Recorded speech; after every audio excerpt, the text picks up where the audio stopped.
Magandang gabi po mga kapatid. Dito po tayo ngayon sa San Agustin, San Rafael, Bulacan. Mayroon pong kasalukuyan, may dalawang bumbero po ngayon na nakaantabay po dito kasi sila po nag-rescue dito sa kalagayan sa San Agustin. At napakarami nga po mga tao ngayon dito mga kaibigan. Dahil po ay malakas po ang apoy dito ngayon dito sa bukid. So itong mga kawayan, dahil sobrang tuyo na po yung mga damo rito, so kailangan mapatay itong apoy na ito kasi lalaga na po ito kapag hindi namatay ang apoy. So delikado po siya. So ang apoy kabilaan dun sa kabila at saka nandito rin po. So yun po mga kababayan, kaya inaantabayanan po ng mga pinapatay ng mga tao. Yan, meron pong pinapatay nila yung apoy. Pero ito pong bumbero ay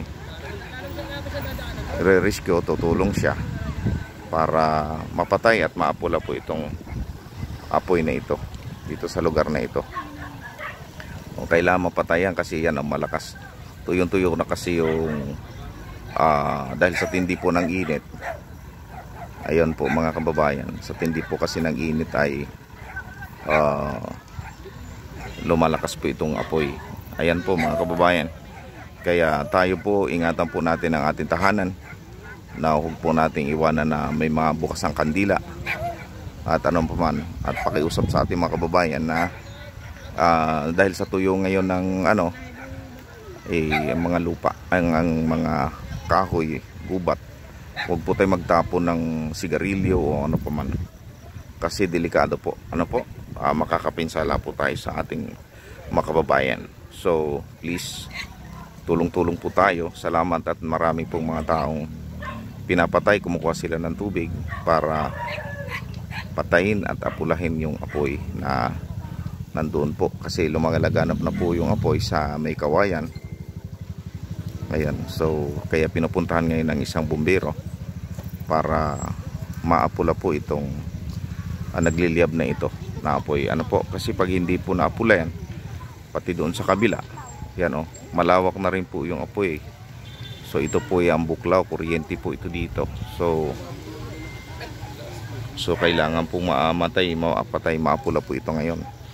So yun po mga kababayan, dahil tag-init po ngayon, ingat-ingat po tayo palagi at pray po tayo na ligtas po ang ating tahanan, ligtas po ang ating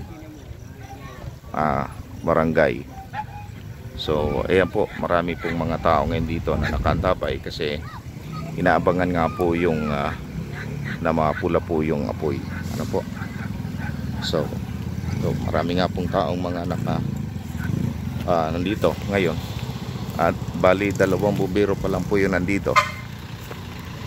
So bali dalawang bumbero pa lang po yung mga nag-rescue dito. So kulang pa siguro ito, marahil kulang pa po ito. Yan po mga kababayan. So ayan, hintay-hintay po tayo saglit kasi kailangan pong maapula itong apoy. Okay, so itong isang bumbero naka-reserve po siya na in case po na kulangin yung isang bumbero sa kabila.